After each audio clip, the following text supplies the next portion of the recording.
परम वेदरागी परमहंस श्री संत हनुमंत जी के चरणों में प्रणाम करते हुए संपूर्ण संतगण से प्रेम के साथ में नियम अनुसार इसके तत्पश्चात भगवान की पावन गाथा सभी भक्त बड़े प्रेम के साथ में स्मरण करेंगे।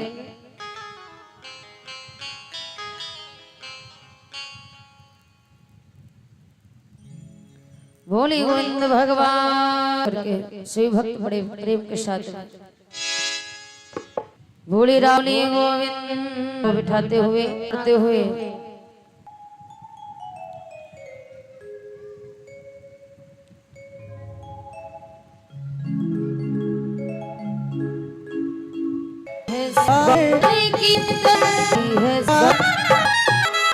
मैं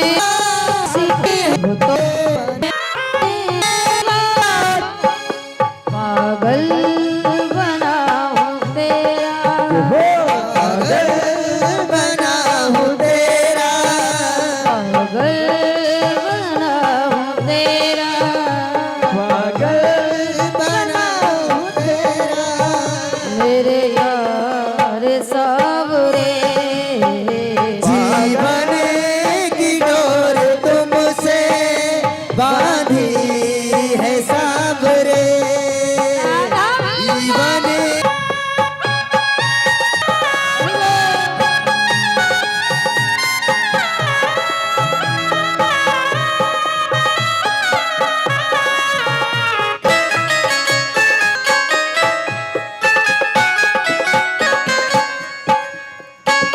तेरे सिवा नहीं है मेरा कोई दूसरा तेरे सिवा नहीं है मेरा प्रीति बनकर मेरे यार सावरा आजा रे मीत बनकर मेरे यार सावरा हरिया आजा रे मीत बनकर मेरा यार सावरा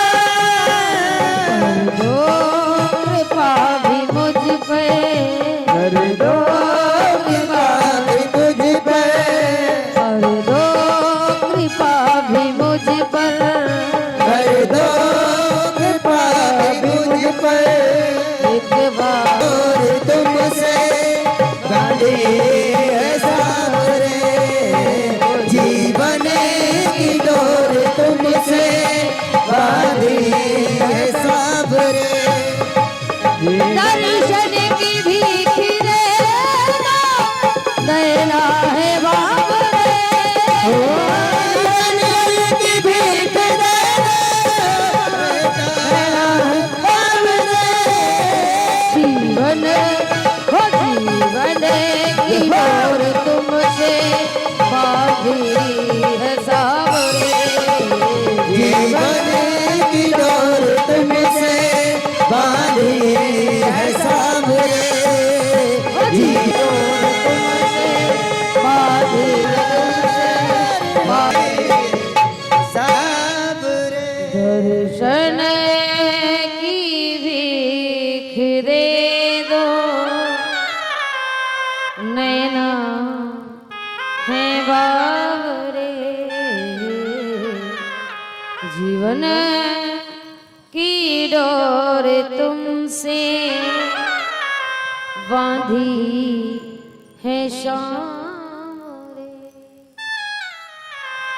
बोली दुर्गा मैया की बोली सच्चिदानंद भगवान की बोली श्याम रे सरकार की।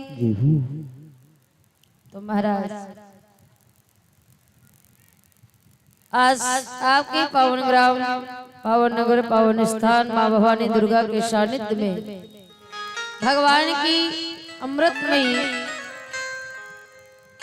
गंगा रूपी श्रीमद् भागवत कथा को चलते हुए आज निरंतर कथा को कहते और सुनते हुए धीरे धीरे कथा का पंचम दिवस हमारे समक्ष आ पहुंचा है। पंचम दिवस की पावन वेला में हम सही भक्त प्रवेश तो कीमत है हमारा। कहते हैं जाने वालों को क्या याद करना, जो चला जाता है वो कभी वापस नहीं आता है। और समय हमारे जीवन की दो बातें ऐसी हैं जो कभी वापस नहीं आ जाती। हमारे पास लाख धन हो, लाख बल हो, हम हर चीज से परिपूर्ण क्यों ना हो, पर हम अपने जीवन की दो बातें कभी वापस नहीं ला सकते। वो दो बातें कौन है? एक बीता हुआ समय और एक गई हुई सांसें। जिन सांसें जो चली जाती हैं वो वापस नहीं हो सकती, समय जो निकल जाता है वो कभी वापस आ नहीं सकता, क्योंकि बड़ी वो जमाने नहीं आते कि जो बीत गए दिन, वो जमाने नहीं आते और आते हैं नए लोग। नहीं आते, आते हैं नए लोग, पुराने नहीं आते। लकड़ी के मकानों में चिरागों को मत रखिए प्यारे, क्योंकि आग लग जाने पर पड़ोसी भी बुझाने नहीं आते। जो बीत गए दिन वो जमाने नहीं आते। जो समय एक बार हमारे जीवन से चला जाता है उसे हम वापस नहीं खरीद सकते हैं। तो इसलिए कहते हैं जो चला गया उसको क्या याद करना, लेकिन जो बचा है उस पर थोड़ा गौर कर लिया जाए।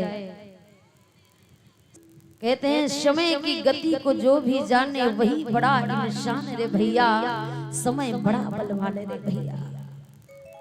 समय की नजाकत को, समय की रफ्तार को जिसने समझ लिया वो व्यक्ति जीने के लायक हो गया। जीवन उसी का समरा है, इसने समय की कीमत को समझा है। तो प्यारे मेरे कहने जो जा रहा है तो उसे थोड़ा अच्छे से बिताना है, गौर करना है, उस पर ध्यान देना है। ये समय अगर चला जाएगा वापस नहीं आएगा। क्यों? क्योंकि हम मानो है ना बड़ा लंबा, और जाने की भी क्या जरूरत है, सुनाई तो यहीं से भी दे रहा है। कुछ लोगों का भाव तो यही है हमें यहीं से सुनाई दे रहा, हम जाने जाएंगे नहीं। लेकिन महाराज जीने का लाभ, भगवान नाम चर्चा होगी तब हमारे जीवन का आनंद होगा। श्री सुखदेव जी महाराज राजा परीक्षित बड़ी सुंदर कथा सुनाए जा रहे हैं, और कल की पावन बेला में बड़ी सुंदर कथा को आप लोगों ने श्रवण किया। श्री सुखदेव जी महाराज समझा रहे थे राजा परीक्षित को कि हे राजन, भगवान ने अपने भक्त के लिए विचार नहीं किया। आ गए, कहाँ गए? प्रेम में रहता हूं। जहां विश्वास है वहीं भगवान है, क्योंकि भगवान कहीं रहता नहीं और भगवान हर जगह रहता है, पर दिखाई कहाँ देखता है? जहां हमारा विश्वास होता है, जहां हमारी श्रद्धा होती है, जहां हमारी कड़ में व्याप्त है। हमें विश्वास नहीं होता, हर जगह से हमें प्रेम नहीं होता। और जहां श्रद्धा विश्वास कल और भगवान को प्राप्त करके अपने पिता का उद्धार करवाया। भगवान हमसे प्रेम करते हैं, ये अकाट सत्य है। हम उन्हें क्या प्रेम कर सकते हैं प्यारे? भगवान जब तक हमें नहीं चाहेंगे तब तक हम उन्हें चाहने वाले चाहते हैं। उसके बाद में श्री सुखदेव जी महाराज बड़ी सुंदर आगे कथा आती है गजेंद्र मोक्ष की। एक बार की बात है, गज और ग्राह की लड़ाई हुई। कैसी हुई? एक बार गजेंद्र नाम का हाथी आया कहाँ? सरोवर में जल पीने को। और जब सरोवर में जल पीने को आया तो महाराज उस जल में एक ग्राह रहता था। ग्राह ने गज के चरणों को पकड़ लिया और जैसे नीचे को खींचा, अब वो गज जोर जोर से चिल्ला रहा है, रो रहा है। पूरा परिवार साथ लाया था पर किसी ने साथ नहीं दिया। बच्चों को बुलाया तो बच्चे पीछे हट गए, पत्नी को बुलाया तो पत्नी पीछे हट गई, भाई को बुलाया भाई पीछे हट गए। परिवार ने एक ही जवाब दिया, पिताजी काल ने आपको पकड़ा है, हमें नहीं। अगर हमने आपको पकड़ा तो आपके साथ साथ हमारा भी प्राणांत हो जाएगा। तो इस वक्त हम आपका साथ नहीं दे सकते। आज उस समय उस ग्राह को, उस गज को महसूस हो गया कि वाकई में जगत में कोई किसी का नहीं है। जिस परिवार के लिए मैं रात दिन कमाया, जिस परिवार के लिए अपने शरीर का ध्यान नहीं किया, आज वही परिवार हमारा साथ छोड़ देते। पराए तो खड़े भी हो जाएंगे, लेकिन अपने ही हमारा साथ छोड़ते हैं बुरे वक्त में। हमेशा याद रखिए। गज महसूस कर बैठा कि आज हमारा ही परिवार हमारे साथ नहीं है। सत्य तो यही है, जिसके भरोसे हम जीवन को जी रहे हैं वो हमारा भरोसा नहीं है। तब उस गज ने अपनी सूंड को उठाया, क्योंकि पूरा शरीर डूब चुका है। और जब भगवान नारायण का ध्यान किया तब भगवान के कानों ये आवाज पहुंची। भगवान ने देरी नहीं की, भगवान तुरंत आकर के आज गज को उबार देते हैं और ग्राह को तार देते हैं। अब किसी ने पूछ दिया, ग्राह को तारा ये क्यों कर दिया भगवान ने? अरे ग्राह ने तो गज के चरणों को पकड़ करके जल में जा रहा था, लेकर के मार रहा था, पर उस गज ने गज को छोड़ करके ग्राह को क्यों उतार दिया? भगवान ने बड़ा सुंदर जवाब दिया। हमें भक्त हमारे तो अतिशय प्रिय हैं। उस गज ने, गज के चरणों को ग्राह ने पकड़ रखा था, इसलिए वो ग्राह मुझे अतिशय प्रिय था, मैंने इसलिए उसे तार दिया। और इतना करके भगवान ने देरी नहीं की, आज बड़े प्रेम के साथ में तार दिया। गज उसी समय भगवान के चरणों में गिर गया। प्रार्थना हमें कोई नहीं हो सकता। और कहता है कि हे नाथ करे रख लेना भगवान आपके चरणों में, हमें दास बना कर रख ले भगवान आपके चरणों में। हमें दास बना कर रख ले भगवान आपके चरणों में। हरि बोल।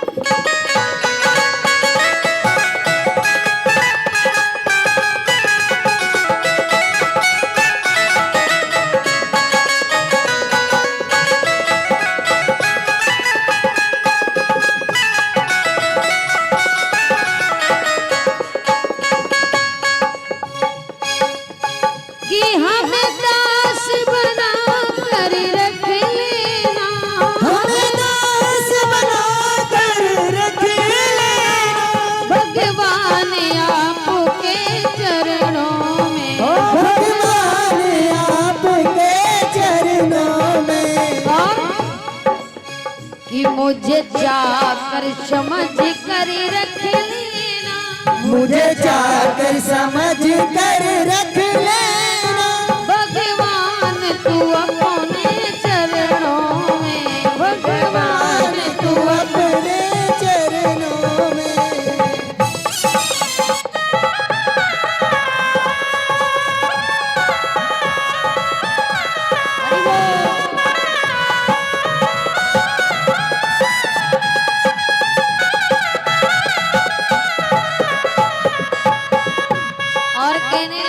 प्रभु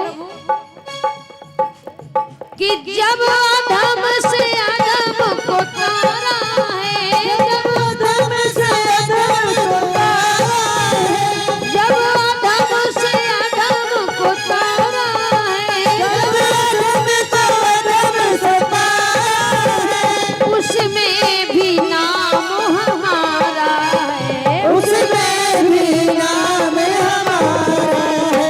मुझे भार समझ कर रख लेना, मुझे भार समझ कर रख लेना, मुझे भार समझ कर रख लेना, मुझे भार समझ कर रख लेना। भगवान तू अपने चरणों में, भगवान तू अपने चरणों में,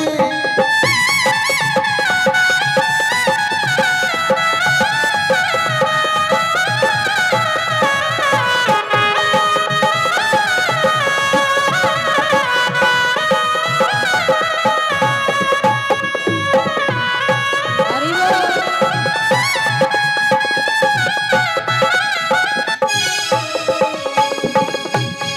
और हे प्यारे, मैं भला बुरा हूँ तेरा, मैं भला बुरा हूँ तेरा हूँ, तेरे द्वार पे डाला डेरा हूँ, तेरे द्वार पे डाला डेरा हूँ, तेरे द्वार पे डाला डेरा हूँ, तेरे द्वार पे डाला डेरा हूँ।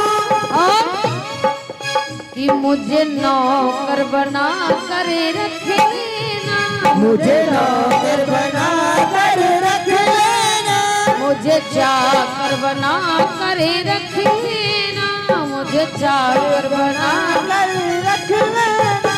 भगवान तू अपने चरणों में, भगवान तू अपने भार समझ कर रख लेना, भगवान तू अपने चरणों में, भगवान कर रख लेना, भगवान तू अपने चरणों में, श्री राम तू अपने चरणों में, भगवान तू अपने चरणों में, हे राम तू अपने चरणों में। राम तू अपने चरणों में। गज शिष्य में भगवान से कहता, प्रभु बस इतनी प्रार्थना है कि अब हमें दास बना करके रख लेना, प्रभु अपने चरणों में का चाकर बना लेना, क्योंकि आज मैं समझ गया कि संसार में कोई किसी का नहीं है। ये जितने भी रिश्ते हैं, जितने भी नाते हैं, सब मतलब के हैं प्यारे। जब तक ये शरीर काम कर रहा है तब तक ये दुनिया हमारी है। जिस दिन शरीर काम करना बंद कर देगा उस दिन ये दुनिया पराई हो जाती है। जैसे ये समझाया समझ में आ गया।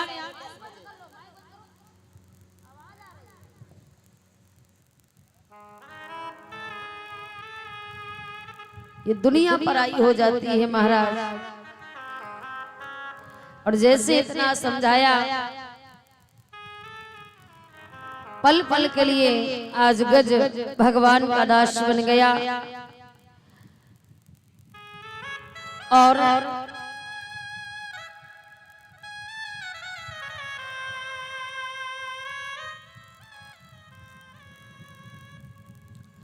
इसके बाद श्री सुखदेव जी महाराज समझा रहे हैं राजन। आगे बड़ी सुंदर कथा आई है। समुद्र मंथन। भगवान ने देवता और दैत्य के बीच में संधि करवाने के लिए समुद्र का मंथन करवाया। और जब समुद्र का मंथन करवाया तो समुद्र से 14 रत्न प्राप्त हुए। समुद्र मंथन से 14 रत्न प्राप्त हुए। कौन कौन समुद्र मंथन से निकला? सर्वप्रथम समुद्र मंथन से धनवंतर जी प्राप्त हुए अमृत का कलश लेकर। इसके बाद में प्रयाग वृक्ष निकला जो स्वर्ग भेजा गया, उच्चे श्रवा घोड़ा निकला जो बलि को दिया गया, ऐरावत हाथी निकला जो इंद्र को दिया गया, कौस्तुभ मणि निकली जो भगवान को प्रदान की गई, चंद्रमा भगवान शंकर के मस्तक पर विराजमान हुआ, कालकूट नाम का जहर निकला जो भगवान भोले बाबा ने पान किया, रंभा जैसी अप्सराएं निकली जो स्वर्ग में भेजी गई, मैया लक्ष्मी जी का भी प्राकट्य, उन्होंने लक्ष्मी मैया को किसी और की नहीं हो सकती, स्वयं नारायण भगवान को प्रदान की गई। और इसी समुद्र मंथन को देवताओं को पिलाने के लिए भगवान ने जब किसी का काम नहीं चला, कोई भी साधन नहीं अपना पाया है, तो भगवान ने बड़ा सुंदर अवतार लिया, से कहते हैं मोहिनी अवतार। मोहिनी अवतार लेकर के भगवान ने दैत्यों को मोह लिया, और ऐसा मोह लिया कि अमृत जो था वो देवताओं को पिला दिया, और जो नीचे का बचा वो दैत्यों को पिला रहे हैं, क्योंकि भगवान नहीं चाहते हैं ये दैत्य अमृत को पी करके अमर हो जाए। इसलिए भगवान ने देवताओं को मोहित, दैत्यों को मोहित करने के लिए मोहिनी अवतार लिया है। बोली मोहिनी भगवान की। इस प्रकार भगवान का एक भी अवतार हुआ। इसके बाद में बड़ी सुंदर कथा आई दैत्य वंश की ही। प्रहलाद के बेटे हुए हैं जिनका नाम है बहरोचन। प्रहलाद के बेटे हुए जिनका नाम बहरोचन, और बहरोचन के बेटे हुए जिनका नाम है राजा बलि। वो बलि जिसने स्वयं भगवान को दान किया, बलि जैसा दानी नहीं कोई दूसरा हुआ। क्यों? क्योंकि बलि एक दैत्य वंश का था, फिर भी इतना बड़ा भगवान का परम भक्त था, जिस बलि ने भगवान के 99 मेघों को पूरा कर लिया था। सिर्फ एक यज्ञ बची थी, और अगर एक यज्ञ उसकी पूरी हो गई तो इंद्रलोक का राजा बलि बन जाएगा। 99 में पूरी हो गई, एक एक शेष बाकी थी, उसकी तैयारी चल रही थी। पर ये बात जब इंद्र जान पाया कि अगर इस बलि ने 100 यज्ञ पूरे कर लिए तो मेरा तो इंद्रासन चला जाएगा, और इंद्रासन तो इंद्रासन, ये अधिकार सब कुछ हमसे छूट जाएगा। अरे इंद्रलोक का राजा तो वो दैत्य बलि बन जाएगा। अधिक चिंता इंद्र को सताई। अब इंद्र इतना परेशान हुआ, विचार कर रहा है क्या ऐसा कर दूं जिससे ये बलि इंद्र ना बन पाए। भगवान के पास पहुंचा इंद्र, भगवान से कहा प्रभु कुछ उपाय करिए। क्यों? क्योंकि मैं एक देवता हूँ, और मैं इंद्र राज की गद्दी में बैठता हूँ तो शोभायमान होता हूँ। अब कहीं अगर दैत्य बलि राजा बन गया तो इंद्र लोक में शोभा नहीं देगा। भगवान ने कहा कहना क्या चाहते हो, साफ साफ बताइए। इंद्र कहता प्रभु कहना ये चाहता हूँ कि कुछ ऐसा करो जिससे राजा बलि इंद्र लोक में ना पहुंच पाए, इंद्रासन न जा पाए मेरा, क्योंकि मैं अपने इंद्र लोक से बड़ा प्रेम करता हूँ, और मैं नहीं चाहता हूँ कि मेरा इंद्रासन हमसे छूट जाए। अपनी अपनी कुर्सी से कौन नहीं प्रेम करता है, इंद्र भी बड़ा अपने इंद्रासन से प्रेम करता है। अब भगवान ने कहा देखो बलि, देखो इंद्र आप भी हमारे भगत हो, प्रेमी हो, और वो बलि दैत्य जरूर है पर हमारा परम भक्त है, मैं उसके साथ में कुछ गलत नहीं कर सकता।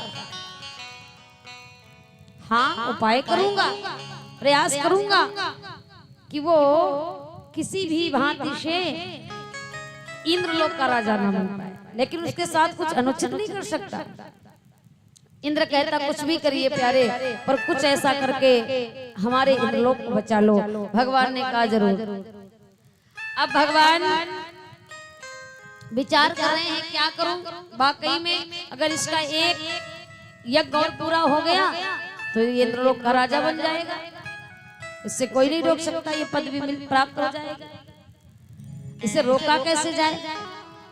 तो भगवान ने बड़ा सुंदर रूप धारण किया। भगवान ने देख देख सोचा बिना मेरे जाए ये काम नहीं होगा, तो भगवान ने उसी वक्त अपने स्वरूप को बदल लिया। चतुर्भुज रूप भगवान ने छोड़ करके अब 52 अंगुल में समेट करके भगवान 52 अंगुल के बन गए। फागुन का महीना था, शुक्ल पक्ष द्वादशी तिथि दिन बुधवार के दिन भगवान मध्य के 12 बजे चल पड़े हैं। आज 52 बन करके हाथों में एक कमंडल है, मस्त पे बड़ा सुंदर तेज है, गले में तुलसी की माला है, एक हाथ में छाता लिए हैं भगवान, बड़े सुंदर शोभायमान हो रहे हैं। बृहस्पति भगवान ने यज्ञोपवीत संस्कार किया, कश्यप महात्मा ने कमंडल प्रदान किया, अन्नपूर्णा मैया ने भिक्षा दी और सब कुछ भगवान ले करके आज चल पड़े हैं 52 बन करके बलि के दरवाजे में, बड़े सुंदर शोभायमान हो रहे हैं। बोली 52 भगवान की। छोटे से बन करके चले हैं। राजा बलि के यहाँ पर बड़ा सुंदर यज्ञ रचाया जा रहा है, क्योंकि सोया यज्ञ होने जा रहा है, बड़ी सुंदर तैयारियां चल रही थी। अब होता क्या है कि जब उस भारी से भीड़ में छोटे भगवान पहुंचे 52 अंगुल के, तो सभी लोगों की नजरें उन्हीं पर टिकी है। भगवान ने कहा कोई पहचान ना जाए कहीं हमको। लेकिन जब बलि ने देखा कितने छोटे से आए हैं, इतना तेज मस्तक पर इतना प्रकाश है, इनके समान कोई दूसरा नजर नहीं आ रहा है। अब बलि ने बड़ा सम्मान किया, हो भाग हमारे जो आप पधारे, आइए प्रभु स्वागत है, बताइए क्या कामना लेकर के आए हो। भगवान ने कहा नहीं, अरे कामना कोई नहीं है, हमने आपका नाम सुना है कि आप बहुत बड़े दानी हो, तो आपके नाम का यश जो है ये हमने सुना, तो तभी चले आए। बलि कहने लगा प्रभु हमारे दरवाजे आए हो तो कुछ जरूर न जरूर कोई कामना लेकर के आए हो, क्योंकि हमारे दरवाजे से कोई खाली हाथ जाता नहीं।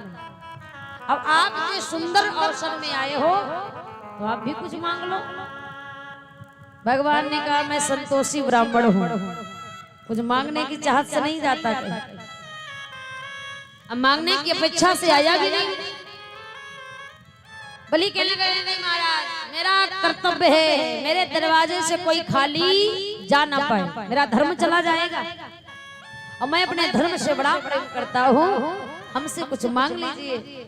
भगवान ने कहा नहीं, कोई चाहत नहीं है मांगने की, अगर आप ज्यादा कह रहे हो तो इतना करो कि आप हमें ज्यादा ना कुछ दे करके सिर्फ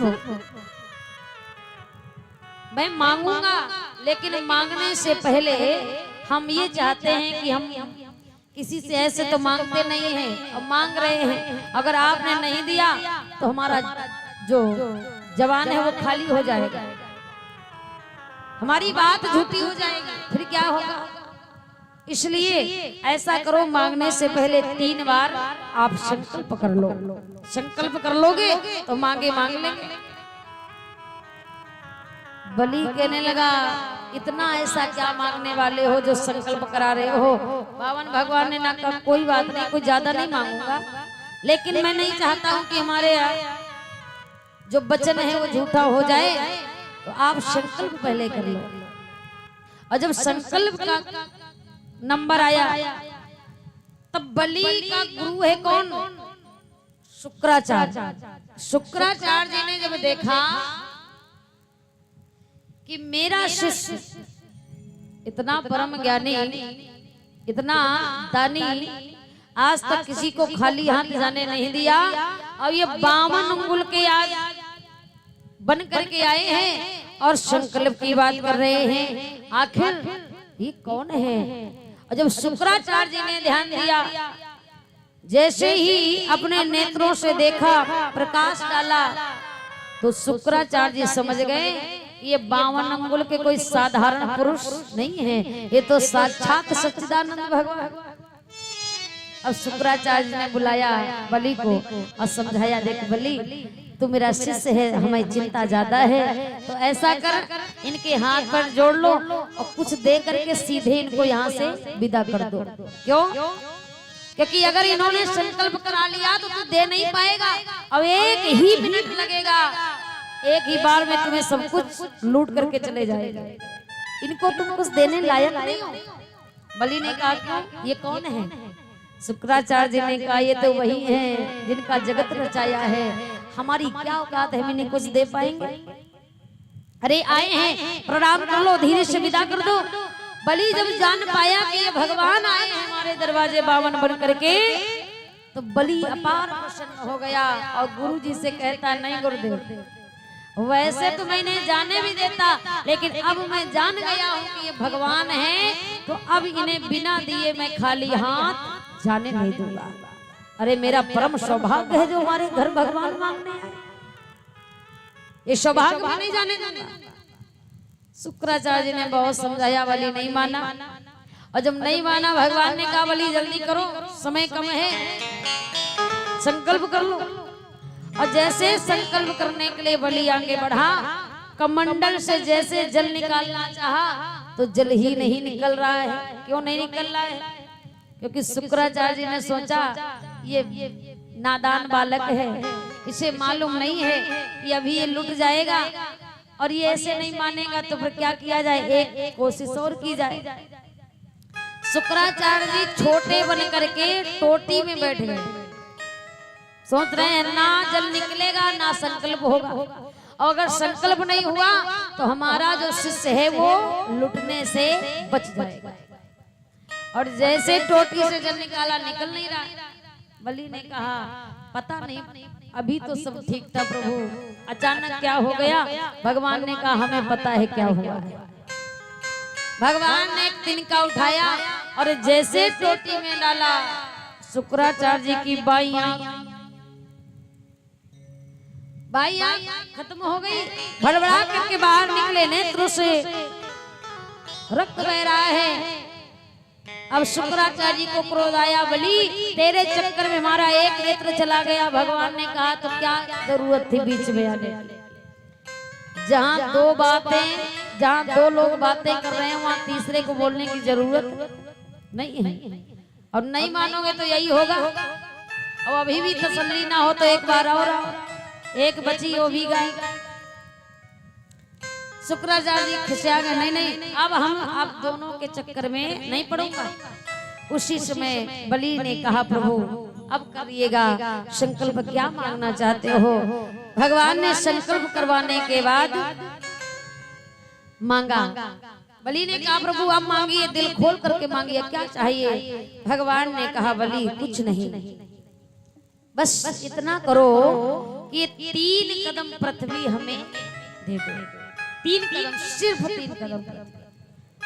बलि ने कहा प्यारे इतनी देर लगाई, संकल्प करवाया और मांगा तो मांगा 3 कदम पृथ्वी। अरे बीघा 10 बीघा 20 बीघा मांग लेते, जब पृथ्वी मांगनी थी। भगवान ने कहा नहीं, मैं संतोषी ब्राह्मण हूँ, मुझे ज्यादा की जरूरत नहीं। आप बहुत कह रहे हो तो मैंने मांगा है, 3 कदम पृथ्वी दे दो। अब बलि ने कहा प्रभु ऐसा करो, जब 3 कदम पृथ्वी ही चाहिए तो ये हमारा राज्य है, जहां तुम्हें अच्छी लग जाए वहीं बता दो, हम नाप देंगे। भगवान ने कहा नाप देंगे नहीं, नाप लेंगे। हमें तुम्हारे चरणों से नहीं चाहिए, हम अपने चरणों से नाप लेंगे। बलि कहता प्रभु आप पूरे तो 52 अंगुल के हो, इतने छोटे छोटे आपके पैर, आप अपने चरणों से नापोगे क्या भला होगा? हमारे पैर बड़े बड़े हैं, हम अपने कदमों से नाप दें? भगवान ने कहा नहीं हम नाप लेंगे, जरूरत नहीं, हम अपने मन मुताबिक ले लेंगे जहां से हमें अच्छी लगे। बलि ने कहा प्रभु तो हाजिर है, ये राज्य हमारा है, जहां आपको अच्छा लग जाए वहीं आप अपने 3 कदम नाप लीजिए। भगवान उसी समय पृथ्वी को नापने जा रहे हैं। बावन सोच रहे हैं, बलि सोच रहे हैं कि बस थोड़ी देर लगेगी नापने में। अब भगवान ने उसी समय जब 3 कदम नापना प्रारंभ किया तो अपना स्वरूप बदल लिया। 52 स्वरूप छोड़ करके भगवान चतुर्भुज रूप में प्रकट हुए। एक कदम से आकाश लोक नापा, दूसरे कदम में पृथ्वी लोक नाप लिया। और जब एक कदम बचा, भगवान ने कहा बलि अभी एक कदम कहाँ मैं रखूं, तुम्हारा तो खाता खत्म हो गया, अब एक कदम कहाँ रखूं। बलि समझ गया ये तो सच्चिदानंद भगवान है और इन्होंने लिया है तो मेरा क्या लिया है, इन्हीं का सब दिया है। बलि ने कहा प्रभु आपने सब कुछ ले लिया है, कोई बात नहीं, मुझे प्रसन्नता है। अब एक कदम आपका बचा है तो वो मैं कहाँ बताऊं, बस एक बात का जवाब दो हे नाथ कि दान बड़ा है या दानी, इसका जवाब दे दो कि दान देने वाला बड़ा है या दान बड़ा है। क्या बड़ा है महाराज, दान बड़ा होता है या दान देने वाला, कौन बड़ा होता है? और जैसे इतना कहा कि दान बड़ा है या दानी, भगवान प्रसन्न हो गए। अरे बलि तूने तो अपना सर्वस्व में प्रदान कर दिया। बलि कहता प्रभु सब कुछ ले लिया है, अब ये शरीर का क्या होगा, इसको भी ले जाओ, इसको भी ले जाओ। ये जो एक चरण बचा है ये हमारे सर पर रख लो और इस शरीर को भी अपने चरणों में स्वीकार कर लो। भगवान आह्लादित हो गए, बलि मुझे नहीं पता था तो इतना बड़ा दानी है। प्रसन्न हो गए भगवान। अब भगवान प्रसन्न होकर के कहने लगे बलि मैं तेरे इस भाव से बड़ा प्रसन्न हूँ, अब मेरा मन कह रहा है कि तू हमसे कुछ मांग ले। बलि ने कहा अच्छा एक बात बताओ प्रभु, अभी अभी हमसे ही आपने सब कुछ लिया और अब आप हम ही से कह रहे हो कि हम तुमसे कुछ मांग ले। अरे आपके पास देने को है ही क्या जो हम आपसे मांगेंगे। भगवान ने कहा सच कह रहे हो बलि, मेरे पास कुछ नहीं। बलि ने कहा नहीं प्रभु हम क्या आपसे मांगे, नहीं कुछ जरूरत है। भगवान ने कहा नहीं बलि कुछ मांग ले, तू मेरा परम भक्त है, इतना बड़ा दानी है। बलि ने कहा मेरी कोई चाहत नहीं है, आप जो इच्छा करे वो दे दो। और जैसे कहा जो इच्छा करे वो दे दो, तो भगवान ने कहा बलि चिंता न करो, मैं तुम्हें इंद्रलोक का राजा तो नहीं बना पाया, लेकिन बलि मैं तुम्हें रसातल का राजा बना दूंगा। रसातल में जाकर के तू राज्य करेगा और मैं तुम्हें वरदान देता हूँ कि रसातल का राज तुम भोगोगे। बलि कहता बहुत सुंदर प्रभु, एक बात अब हम भी कह दें। भगवान ने कहा कह दो। बलि कहने लगा प्रभु आपने हमें रसातल का राज दिया है, हाँ तो मेरी भी एक इच्छा है कि उस रसातल के राज्य के 52 दरवाजे हो और हर दरवाजे पर आपका पहरा हो, बस ये हमारी मांग है। भगवान ने कहा बहुत सुंदर। अरे हमने तो सोचा हम ही होशियार हैं, पर हमसे तू आगे निकल गया। 52 दरवाजों में हम पहरा लगाएंगे, नौकर बना लिया। बलि ने कहा प्रभु यही होता है, भक्त को एक बार प्रभु के लिए नाचना होता है, पर अगर एक बार भक्त अपने वश में कर ले भगवान को तो भगवान एक नहीं 100 बार नाचते हैं। अब बलि जैसा जैसा कह रहा भगवान कह रहे हाँ वैसा करूंगा। तो 52 अंगुल में बन करके आए हो तो 52 दरवाजों में पहरा दोगे तो दूंगा। अब रसातल में के भवन के 52 दरवाजे थे, भगवान हर दरवाजे पर पहरा देते हैं। जिस दरवाजे से बलि निकलता उस दरवाजे पर दर्शन दे। और जब बहुत दिन हो गए भगवान वापस गए ही नहीं, तो मैया लक्ष्मी बड़ा परेशान हो गई। अरे कोई इतने दिनों के लिए जाता है क्या कहीं, जब से गए तब से वापस आने का नाम ही नहीं।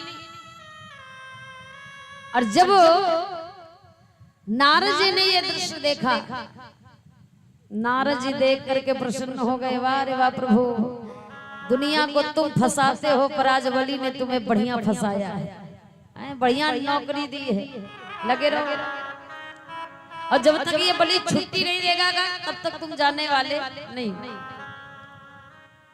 अब होता क्या है, बलि दे भगवान क्या के दरवाजे पर पहरा देता ही रहता है। अंत में हुआ कि मैया लक्ष्मी स्वयं नारद जी के कहने पर चल करके आई है। नारद जी ने कहा बलि,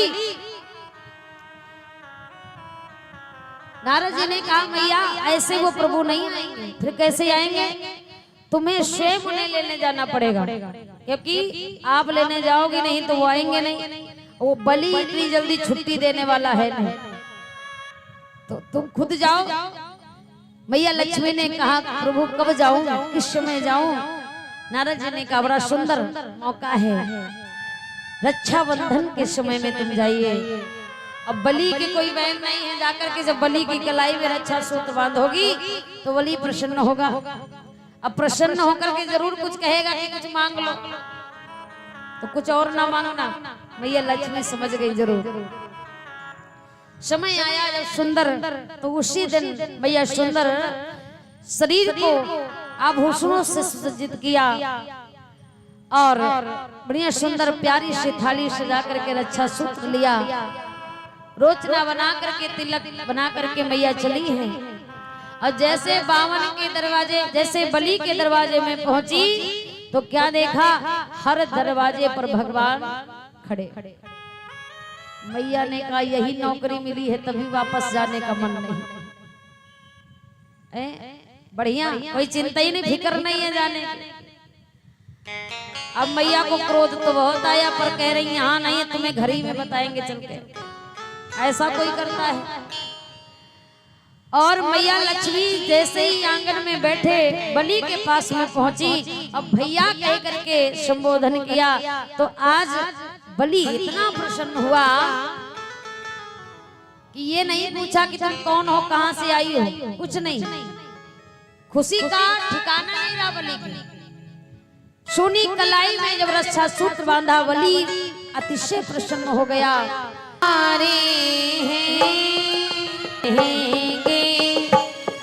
मेरे प्रीतम हमको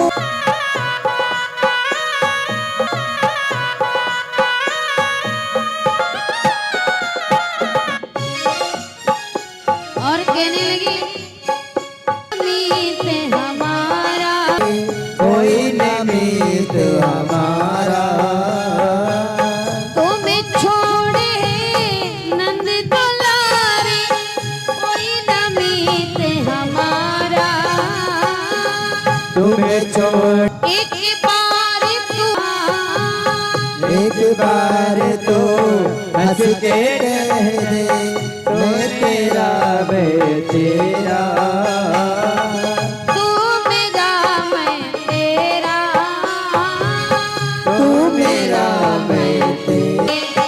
आके मेरी बाह पकड़ ले, ऐ मेरे प्रीतम को, तुम हमारे थे प्रभु जी, तुम हमारे हो, तुम हमारे ही रहोगे। ए मेरे प्रीतम ला ला ला ला, तुम हमारे ही रहोगे। ए मेरे प्रीतम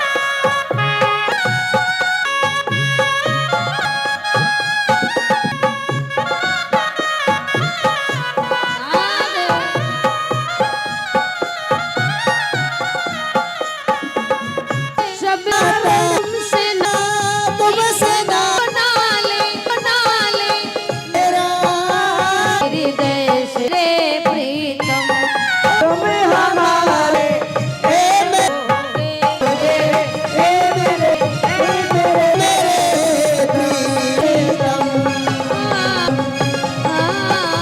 मेरे प्रीतम, ए मेरे रहोगे। तो महाराज लक्ष्मी नारायण को दोनों को प्राप्त कर लिया।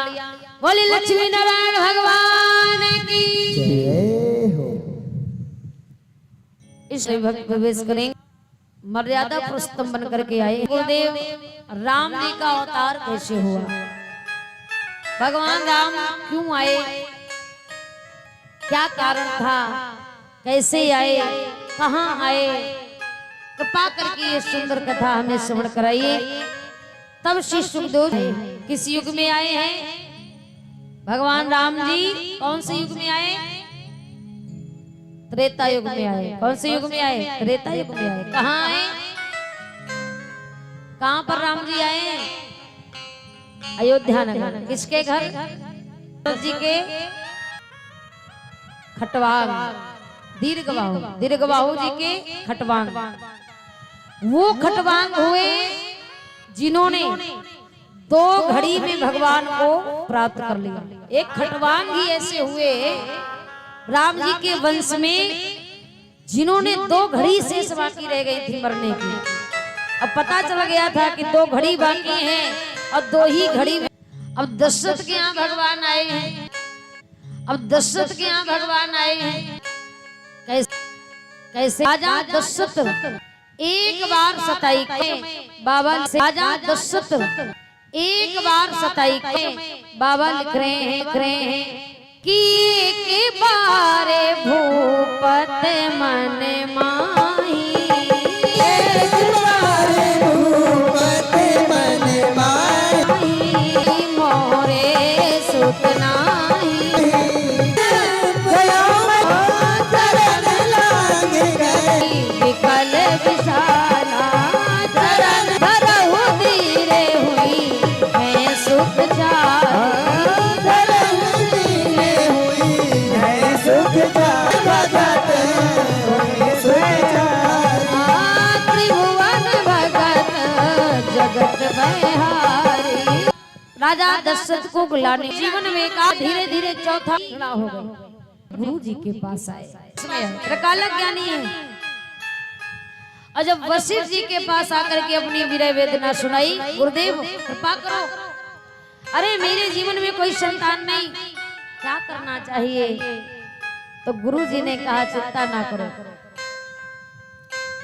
कि धरहु धीर और हुई है सुतिचारी, और त्रिभुवन जगत भगत भयहारी। आपके एक नहीं 4 होंगे संतानें, और ऐसे नहीं सारे त्रिभुवन में जानने वाले। अब राजा दशरथ ने कहा गुरुदेव ये होंगी कैसे, ये प्राप्त कैसे होंगी, कैसे मिलेंगी? और जब ये पूछा कि कैसे प्राप्त होंगी, तब गुरु वशिष्ठ ने समझाया राजन ये मिलेंगी कैसे मिलेंगी, कि श्रृंगी ऋषि और वशिष्ठ बुलावा, और पुत्र काम शुभ आगे करावा। आप अपने घर में पुत्र काम हेतु यज्ञ कराइए। श्रृंगी ऋषि वशिष्ठ 54 महात्माओं को बुला करके, और उसी यज्ञ से तुम्हें ये सुंदर बालक प्राप्त होंगे। अब राजा दशरथ ने कहा प्रभु कृपा करके हमें कोई सुंदर मुहूर्त निकाल करके बताइएगा कम ही समय में, जो कि हम जल्दी से अपने बच्चों को प्राप्त कर सके। अब गुरु वशिष्ठ ने कम ही समय में बड़ा सुंदर मुहूर्त निकाला। राजा दशरथ गुरुदेव जी के यहाँ से आए और अपने राज में आकर के कम ही समय में सुंदर यज्ञ तैयार करवाया, यज्ञ प्रारंभ करवा दिया। यज्ञ जब प्रारंभ हुआ तो उसी यज्ञ में सभी को बुलाया, चवन माया। अंत में उसी यज्ञ कुंड से भगवान अग्नि का प्रकट हुआ। बोली अग्नि भगवान की। अग्नि भगवान प्रकट हुए, हाथों में हविष्यान खीर है। अब वही खीर राजा दशरथ के हाथों में थमाई, राजन जाओ ये खीर आप अपनी रानियों को खिलाना, इसी से तुम्हें वाला प्राप्त होंगे। अब वो खीर लेकर के राजा दशरथ अपने घर आए। विचार करिए रहे कि रानी 3 हैं, एक होती तो डायरेक्ट ले जाकर के दे देते, और वो 3 हैं, तीनों को देना है, कैसे देना है ये थोड़ा विचार करना होगा। क्यों? कहीं किसी को ज्यादा ना दे दें, कहीं किसी को कम ना दे दें, कहीं किसी को पहले ना दे, तो कैसे करके हम तीनों को ये खीर बांटे। तो बाबा बड़ा सुंदर भाव लिख रहे हैं कि राजा दशरथ ने खीर को बांटा। सबसे सर्वप्रथम इस खीर को किसे दिया? छोटी से लगाऊंगा तो बड़ी को बुरा लगेगा। तो यहाँ पर पद में जो बड़ी है, कौन बड़ी है?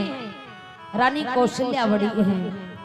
तो आज इस खीर को कौशल्या से प्रारंभ किया, पर खीर के भाग को बांटा कैसे? बाबा गोस्वामी तुलसीदास जी महाराज लिख रहे हैं रामचरितमानस में कि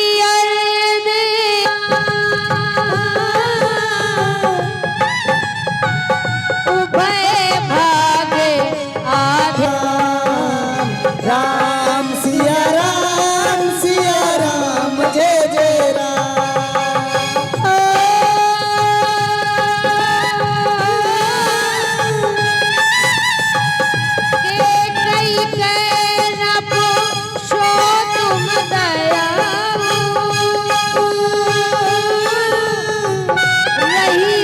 भागो पुनः भयाऊ।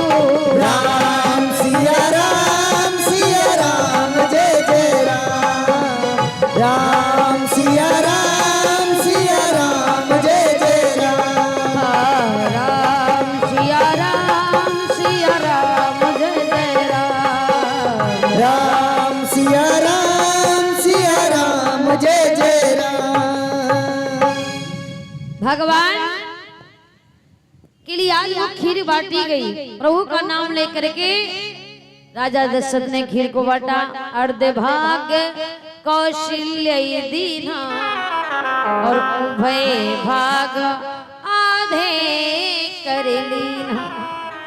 आधा एक को दे दिया, बचा उससे भी आधा। और जब आधा भाग बचा आधे से भी आधे का, तो फिर उसके दो भाग किए। एक भाग फिर से कौशल्या को दे दिया, एक भाग फिर से कैकेयी को दे दिया। पर राजा दशरथ ने सुमित्रा को कुछ नहीं दिया। अब जहां तीन हो, दो को मिल जाए, एक को ना मिले तो क्या गुजरेगी महाराज। पर वो रानी सुमित्रा है जिसे कोई ईर्षा नहीं हुई, कोई क्रोध नहीं आया, कोई द्वेष नहीं उसके अंदर हुआ। में इतना प्रेम है, उन्हें गुस्सा नहीं आई। पर ये बात जब उन दोनों ने देखी, किसने? कौशल्या और कैकेयी ने, उन्हें बुरा लगा। कहा राजन, ये आपका व्यवहार मुझे अच्छा नहीं लगा। आपने हमें दे दिया और उस छोटी को कुछ नहीं दिया। सुमित्रा से पूछा, सुमित्रा तुम्हें बुरा नहीं लगा? सुमित्रा कहती नहीं। अरे आपको मिल गया, ये क्या कम खुशी की बात है, अब मुझे बुरा क्यों लगे?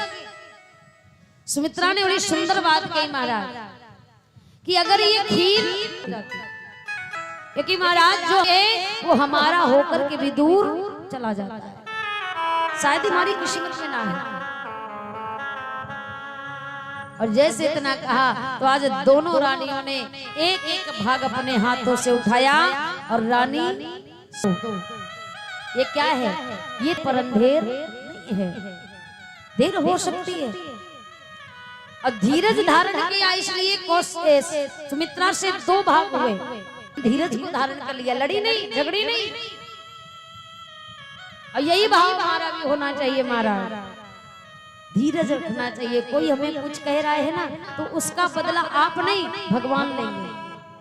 और अगर हमने भी उसी के साथ वही व्यवहार कर दिया तो भगवान कहते फिर हमारा कोई काम ही नहीं है, फिर क्या जरूरत है? अरे यहाँ पर हमारी कोई जरूरत ही नहीं। और जब हम किसी की चार बातें सुन लेते हैं ना, सह लेते हैं, तो उसमें भगवान भी विचार करते हैं कि इसका बदला भी हमको लेना है, देर ही सही पर लूंगा जरूर।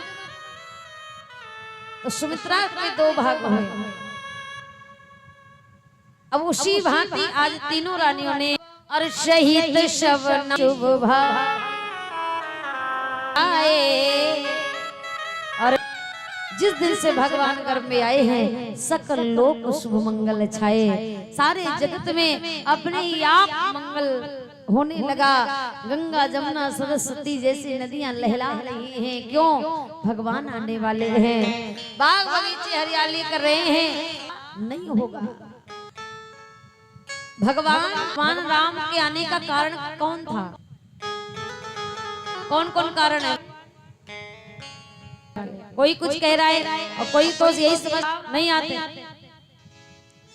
और रावण को मारने के लिए राम बन भी गए, बन जाना पड़ा। अगर बन गए तो सिर्फ रावण को मारने गए। लेकिन एक बात का विचार करो, अगर भगवान रावण को मारने है, उनके लिए तो चुटकी का काम है। अयोध्या में बैठे ही बैठे राम रावण को मार देते और बन जाने की क्या जरूरत है? वो बन गया, जो राम बन ही गए तो बन गए। और राम बन इसलिए नहीं गए, राम अवतार इसलिए नहीं लिए, राम रावण को मारने के लिए बन नहीं गए, क्योंकि राम कभी मारने के लिए नहीं आते प्यारे, राम हमेशा तारने के लिए आते हैं। 14 वर्ष का वनवास राम ने रावण को मारने के लिए नहीं किया, इंतजार कर रहा था। उस बाजार से जिसने इंतजार किया था, वन में कौन था जो राम का इंतजार कर रहा था? कौन था बताइए, थोड़ा विचार करिए। कौन राम का इंतजार कर रहा था? मैया शिवरी इंतजार कर रही थी। किस लिए? कि राम आएंगे। क्यों? क्योंकि राम का इंतजार इसलिए मैया शिवरी ने 1 वर्ष नहीं 10,000 वर्ष इंतजार किया था। किसके कहने पर? अपने गुरु के कहने पर। क्यों? क्योंकि मैया अपने गुरु के वचनों पर इतना भरोसा था महाराज मैया शिवरी को, कि शिवरी मैया से गुरु जी ने कहा था, चिंता ना करो शिवरी, मेरे कार्यकाल में राम नहीं आए, पर तुम्हारे कार्यकाल में राम आएंगे। ये नहीं बताया, पर उसी दिन से शिवरी ने 10,000 वर्ष निकाल दिए इंतजार में। हर रोज आंगन बहोरती है, हर रोज पलके बिछाती है, हर रोज घर सजाती है। क्यों? क्योंकि पता नहीं वो कौन दिन हो जो राम। एक कागा ही बैठा का स्वभाव है कि घर में कोई आता है तो संदेश आएगा देना कि राम ने इतनी देर क्यों लगाई आने में, वो कब आएंगे। पर मुझे भरोसा तो है कि वो आएंगे, पर ये नहीं पता है कब आएंगे। उस कागा से पूछती थी डेली, हे कागा, तू नहीं जानता है जिस दिन राम आएंगे ना, तेरे जीवन के सारे भाग किस शिविरी की कुटिया के और भाग जाग जाएंगे। और बोल बोल कागा मेरे राम कब आएंगे। हे कागा, किस शिविरी की कुटिया के ये भाग जाग जाएंगे। बोल बोल कागा मेरे राम कब आएंगे। बोल बोल कागा मेरे राम कब आएंगे। बोल बोल कागा, बोल कागा मेरे राम।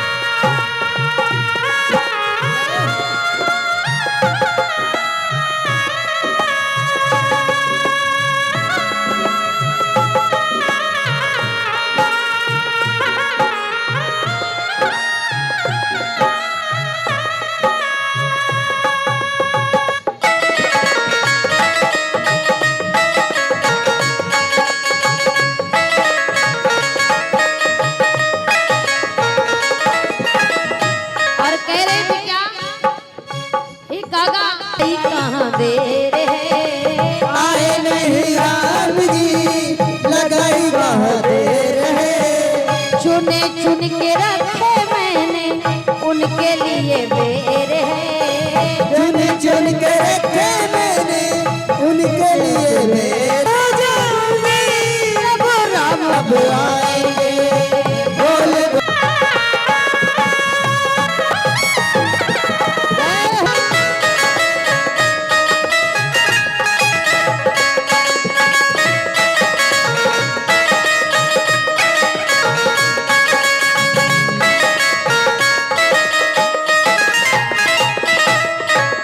और कहती भी है खुशी का ठिकाना नहीं होगा कि राम आएंगे तो अंगना सजाऊंगी, लाला के दिवाली में मनाऊंगी, दीप जला के दिवाली में मनाऊंगी, और मेरे झोपड़ी के भाग सारे जग जाएंगे, राम आएंगे। मेरी झोपड़ी के भाग आज जाग जाएंगे, राम आएंगे, राम आएंगे, राम आएंगे, और राम आएंगे, आएंगे, राम आएंगे, राम आएंगे, आएंगे। जग जाएंगे, राम आएंगे। मेरी झोपड़ी के भाग आज जाग जाएंगे, राम आएंगे, राम आएंगे। मेरी झोपड़ी के भाग आज जाग जाएंगे, राम आएंगे।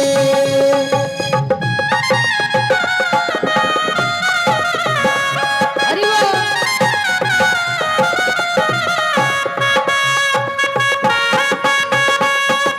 जय श्री राम।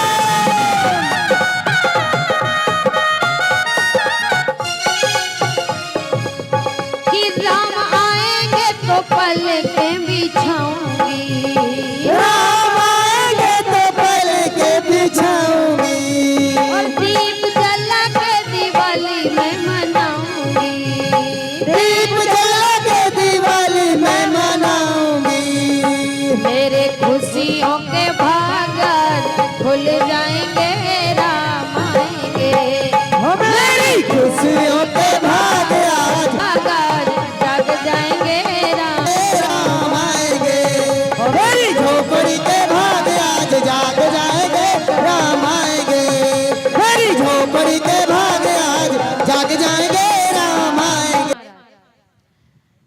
और आए इसलिए क्योंकि भगवान सोच रहे हैं हमारे एक नहीं, हमारे सभी भक्त हमारा इंतजार करते हैं।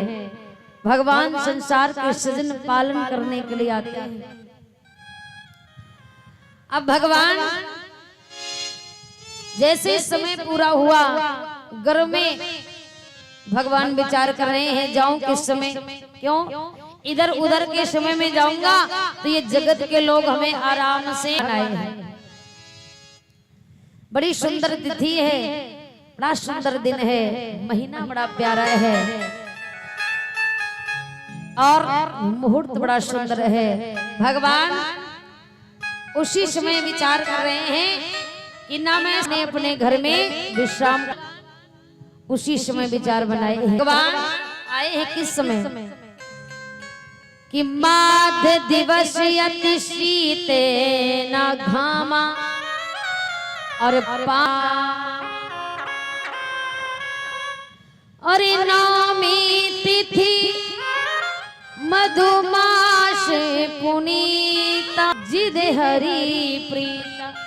दोपहर के समय जिस समय अपने अपने घर में सब विश्राम करते हैं, भगवान ने सोचा उस समय जाऊं। शुक्ल पक्ष है, अभिजित मुहूर्त है, चैत का महीना है और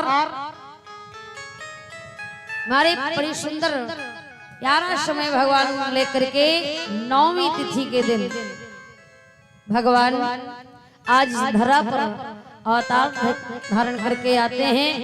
मैया कौशल्या से भगवान राम जी प्रथम बालक बन करके आए। बोले रामचंद्र भगवान की जय हो, बोलिए कन्हैया लाल की जय। बोले राघवेंद्र सरकार की जय हो।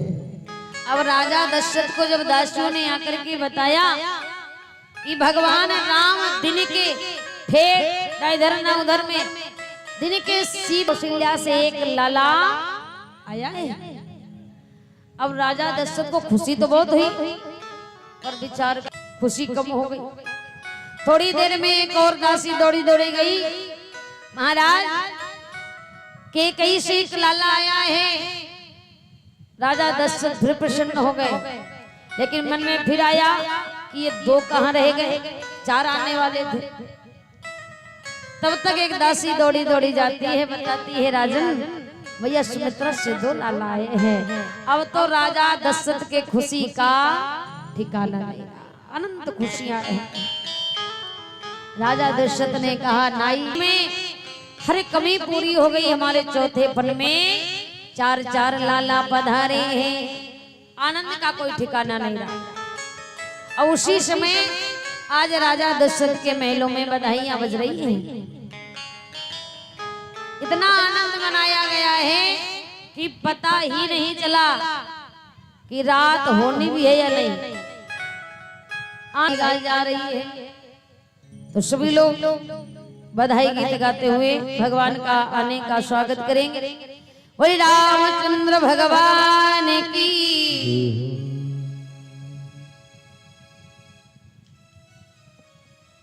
और सभी झूम करके आज अवध में बधाई गा रहे हैं, आनंद मना रहे हैं।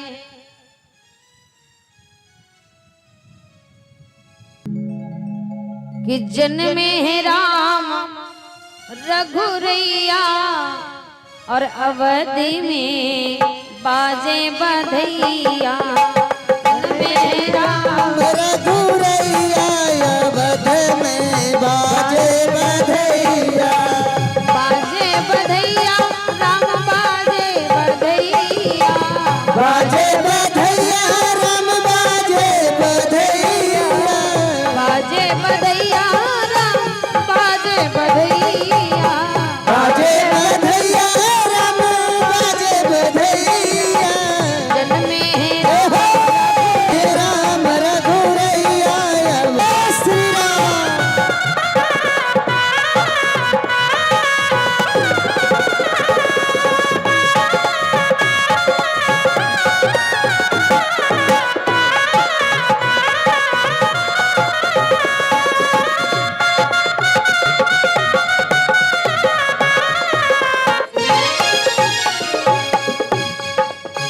रानी लुटावे अनधन सोना। रानी लुटावे अनधन सोना। रानी लुटावे अनधन सोना। रानी लुटावे अनधन सोना। राजा लुटावे रुपैया। जय हो।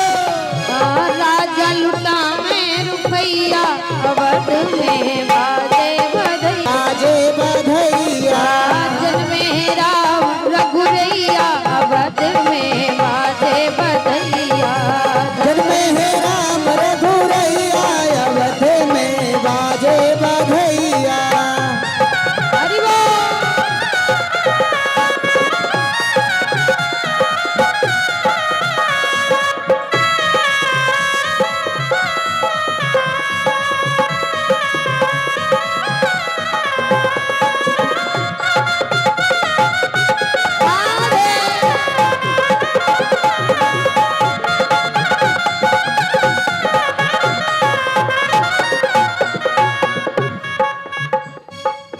बाजे बधैया राम बाजे बधैया। बाजे बधैया राम बाजे बधैया। बाजे बधैया राम बाजे बधैया। बाजे बधैया राम बाजे बधैया। जन्मे है राम रघुरैया। अवध में बाजे बधैया। जन्मे है राम रघुरैया अवध में।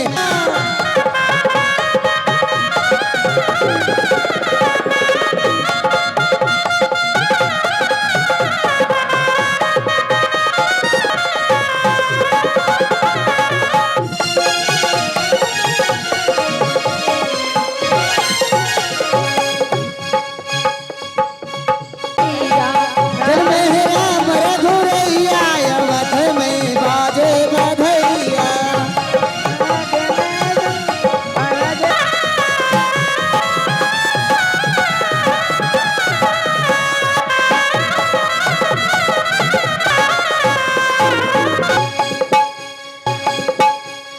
राम बाजे लवन से सब कुछ लवन से सब कुछ सारे ये चमक ये धमक देखो जाके पवन सारे।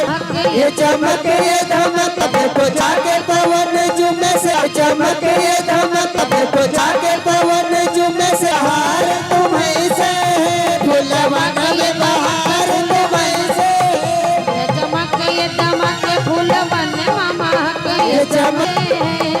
कुछ सरकार तुम्हीं से है, सब कुछ सरकार तुम्हीं से, सब कुछ सरकार तुम्हीं से, सब सरकार तुम्हीं से, सब कुछ सरकार तुम्हीं से है।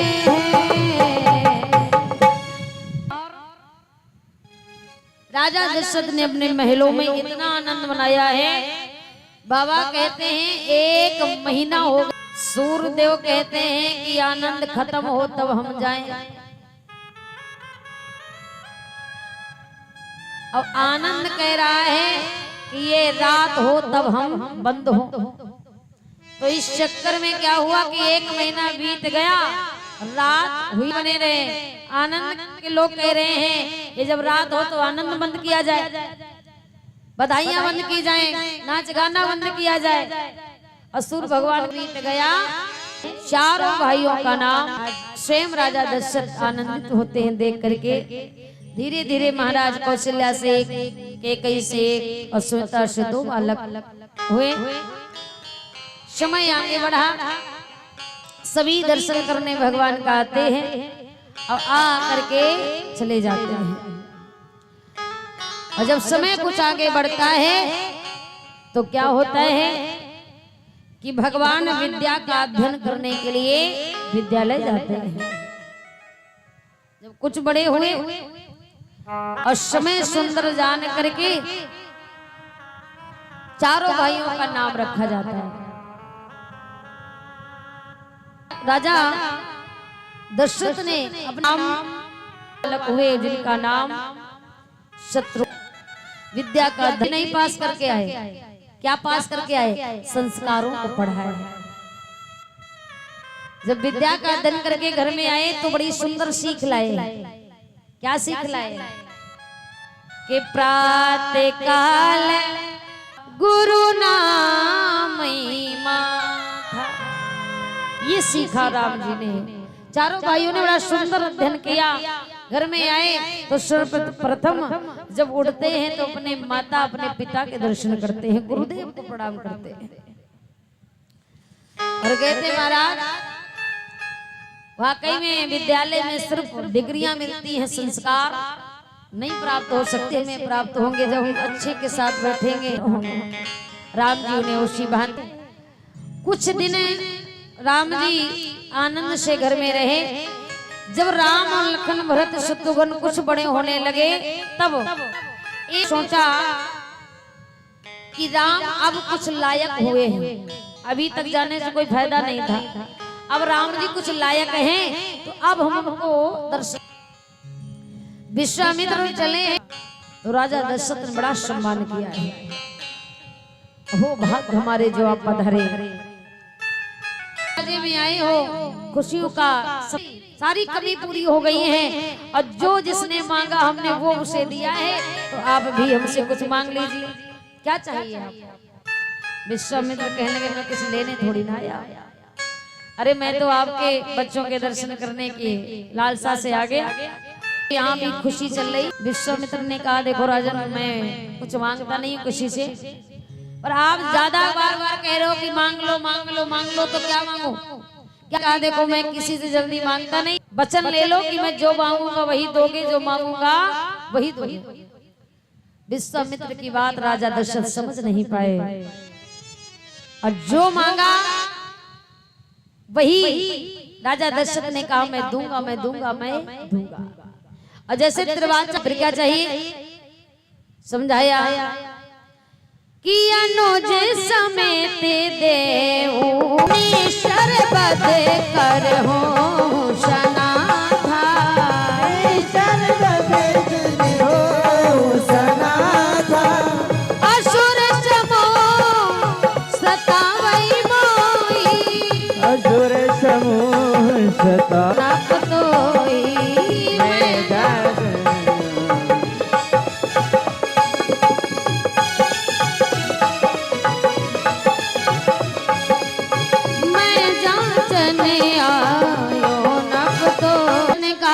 क्या चाहिए? विश्वामित्र ने कहा बस अनुज समेत देव रघुनाथ, शरबद कर शना। और जैसे राम को, अरे आपका क्या बिगाड़ेंगे, क्या मंत्री से कहा हमें निकालो हमारी तलवार, सब कुछ ठीक कर दूंगा। विश्वामित्र के ना ना ना ना, आपकी जरूरत नहीं है, आपके बच्चों को चाहिए। राजा दशरथ ने कहा नहीं, वो भी मासूम है, छोटे हैं, और आपने मांगा पर विचार करके नहीं मांगा।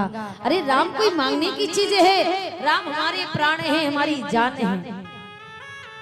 इसके बदले में कुछ और मांग लिया होता, एक नहीं, चार नहीं, 10 मांग लिया होता, दे दूंगा, पर राम नहीं दे सकता। राम कोई वस्तु नहीं, राम कोई चीज ही नहीं, राम तो मेरे प्राण है।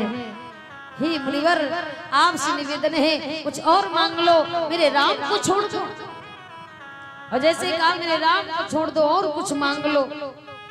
विश्वामित्र ने कहा अब क्या मांगो, अब कुछ नहीं चाहिए, बस देना है तो राम को दे दो। राजा दशरथ ने कहा आपको मालूम नहीं, मैंने चौथे पन में पाया है,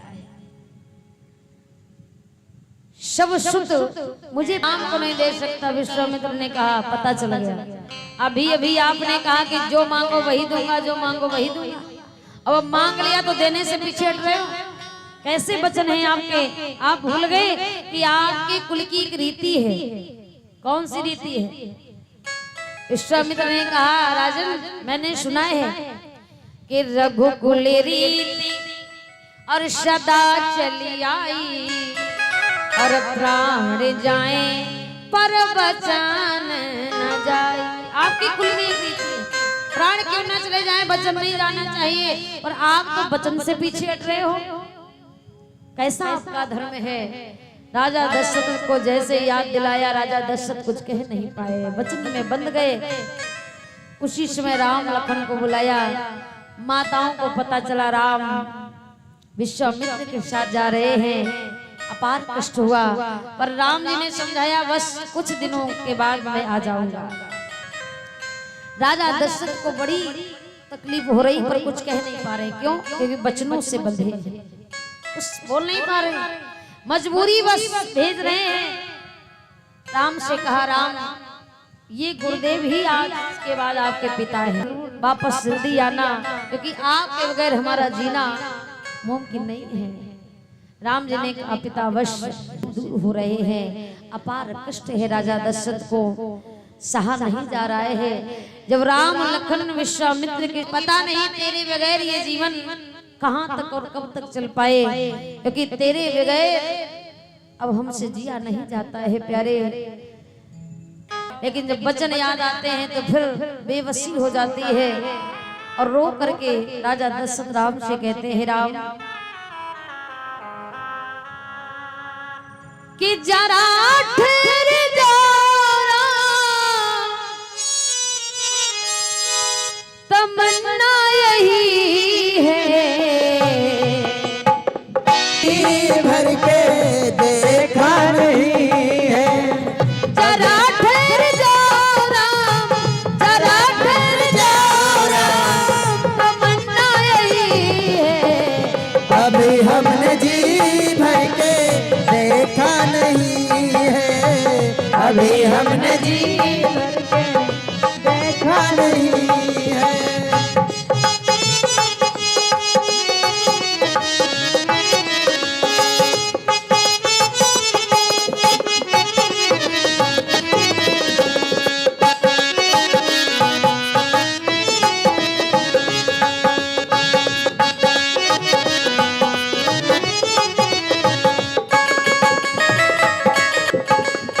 राजा दशरथ कह रहे राम कब होगी राज दुलारे, कब जाओगे राज दुलारे, मेरी नैनों के तुम प्यारे, मेरे है अभी हमने जी भर के देखा नहीं है, अभी हमने जी भर के देखा नहीं है, अभी हमने जी भर के देखा नहीं जी भर के देखा नहीं है, अभी हमने जी भर के देखा नहीं। हे राम लौट आओ, नहीं मन कर रहा है आपको भेजने का। पर राम जी ने समझाया, पिताजी बहुत जल्दी आऊंगा। राम आज इस प्रकार विश्वामित्र के साथ चला कि राम को जान करके जितने भी वन में राक्षस रहते हैं, सर्वप्रथम एक राक्षसी राम को देख करके आई। कौन? एक राक्षसी जिसका नाम है ताड़का। ताड़का जैसी राक्षसी जब जान पाई कि राम हमारी गली से निकल रहे हैं, आज वो ताड़का क्रोध भर करके आई है कि चले जाते मुनि अरे देने दिखाई, और सुनी ताड़ी का क्रोध। इशारा किया, राम कुछ करो, इस स्वभाव का इंतजार कर रहे हैं, देख रहे हो इन लोगों की वजह से हमारा यज्ञ पूरा नहीं होता। उसी समय राम ने एक बाण निकाला कि एक ही बाण और प्राण हर लीना, और दीन जान सोई निज पद दीना। एक ही बाणों में भगवान राम ने प्राणों को हर लिया। आज की रात विश्राम करो, कल सवेरे होते ही हम यज्ञ करेंगे और आप यज्ञ की रखवाली करेंगे। राम जी ने कहा अवश्य। आज उसी समय कुछ देर रुके हैं और सवेरा जैसे ही होता है, रात में विश्राम किया, सवेरा जैसे होता, राम जी और लखन जी उठ करके गुरुदेव को प्रणाम किया। प्रणाम करने के महाराज जैसे यज्ञ को प्रारंभ किया है विश्वामित्र जी ने, तो उसी समय यज्ञ की आहुतियों को सुन करके जितने भी राक्षस रहते थे सब आने लगे। सुबाहु मने कुछ करो। राम जी ने कहा अवश्य। राम जी ने एक बाण लिया, सुबाहु के मारा, कल्याण कर दिया। और जब मारीच को मारने के लिए राम चले तो राम जी के हाथ रुक गए। क्यों? क्योंकि राम जी ने सोचा काम है, मरना ठीक नहीं, तो राम जी ने मारीच को जान से नहीं मारा। एक फूल सा बाण लिया जो 7 योजन दूरी का जाकर के गिरा, पर प्राणों से नहीं मरा। इसके बाद में दूसरा दिन होता है, उस दिन बड़े आमंत्रण आया है, बुलावा आया। कहां से आया? जनकपुरी से आया। किसका आया? जानकी के स्वयंवर का बुलावा आया। और उसी बुलावा आने से विश्वामित्र तैयारी कर रहे हैं। राम जी ने पूछा, गुरुदेव कहां जा रहे हैं? विश्वामित्र ने कहा, राम जनकपुरी में राजा जनक की बेटी है जिनका नाम है जानकी। उस सीता जैसी देवी का स्वयंवर है राजा जनक ने किया है, उसी स्वयंवर में सभी को बुलाया है और मुझे भी बुलाया। उसी यज्ञ में जा रहा हूं। राम जी ने कहा हमें नहीं ले चलो। मन में सोच रहे हैं विश्वामित्र, राम जी आप ही का तो पूरा काम है, आप क्यों नहीं जाओगे? आप भी चलना। राम लखन को भी तैयार किया और विश्वामित्र चल पड़े। तो एक पत्थर की शिला मिली है, एक पत्थर की शिला रास्ते में पड़ी। अब राम ने पूछ दिया, गुरुदेव कृपा करके बताइए ये शिला किसकी है? कोई नारी लग रही है, ये आश्रम कैसा है, ये पत्थर की क्यों हो गई, क्या कारण है? विश्वामित्र जी ने कहा, राम बड़ी देर लग जाएगी। क्यों? बड़ी लंबी कहानी है। राम जी ने कहा नहीं बताइए। राम जी कहते हैं, गुरुदेव कृपा करके बताइए। क्यों? क्योंकि ये जगह जो मुझे अजीब सी लग रही है कि ऋषि आश्रम सी कोई पुण्य थली और पर आज लगे उजड़ी उजड़ी। नरेन कहिए गुरनन की उते कंठा जगी अरे कहिए गुरुदेव कृपा करके ये कैसी शिला मृग माही पड़ी। कहिए गुरुदेव कृपा करके ये कैसी शिला मग माही पड़ी। ये कौन है? ये कृपा करके हमें बताइए। आज उसी समय विश्वामित्र ने कहा राम ये कोई और नहीं है, ये गौतम की नारी है अहिल्या। और अहिल्या है ये पत्थर किस लिए बन गई है? क्यों? क्योंकि इनको इनके पति का ही श्राप था। और जैसे अपने चरण धूड़ी डाल दो, आगे बढ़ो। राम जी कहते हैं ये स्त्री है मैं पुरुष हूँ, अब मेरा धर्म नहीं कि अपनी चरण से बहो, कि चरण धूड़ी हमें डालनी ना पड़े, अपने ही आप पड़ जाए। और उसी समय चरण धूड़ी आज जब हवा के द्वारा उड़ करके पड़ी है अहिल्या के ऊपर, तो अहिल्या सुंदर नारी बन करके तैयार हो गई। और भगवान ने कहा आपके जीवन में ये कैसे हो गया? ये ठीक नहीं हुआ, क्या चाहिए? और आपको अहिल्या ने कहा प्रभु अगर आप आ गए हमारे जीवन में क्या चाहिए? सारी इच्छाएं आपको देखते ही पूरी हो गई प्रभु, अब नहीं चाहिए। ये जीवन हमारा ठीक नहीं था, पर आपके आने से हमारा जीवन सुखमय हो गया है। अहिल्या रो करके भगवान से कहती है जब तक आप नहीं आए तब तक मेरा जीवन सुखमय नहीं था। हर पल हर क्षण मैंने आपकी याद की है। अहिल्या ने समझाया है प्रभु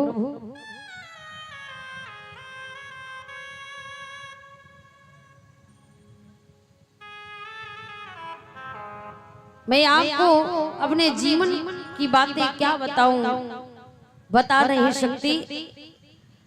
पर हे नाथ अगर आप हमारे जीवन में नहीं आते तो मैं यूं ही धरा पर पत्थर बन के पड़ी रहती।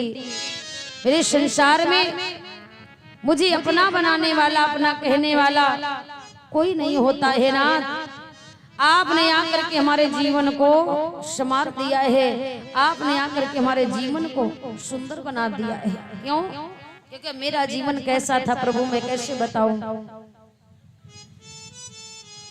कि आंसुओं से है भीगा ये दामन मेरा,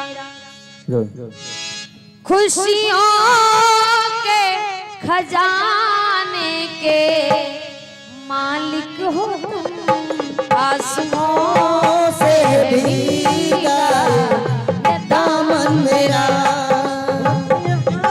के खजाने के मालिक हो तुम। आंसुओं से भीगा ये दामन मेरा। अरे प्यारे कि थोड़ी सी खुशी कर दे दो मुझे, थोड़ी सी मुझे प्रभु सारे जमाने के वालिद हो तुम। आंसुओं से भीगा ये दामन मेरा, आंसुओं से भीगा ये दामन मेरा। हरि बोल।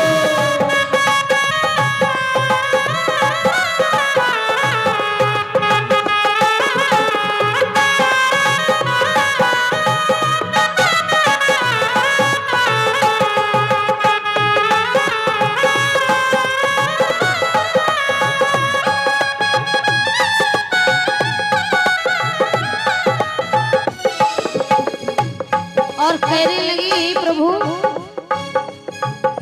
कि तुम्हें अंबर हो मैं पारा हूँ,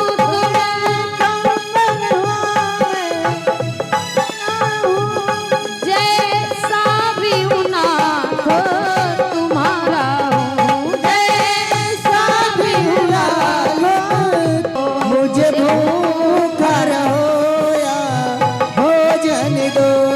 मुझे भूखा रखो या भोजन दो। मुझे भूखा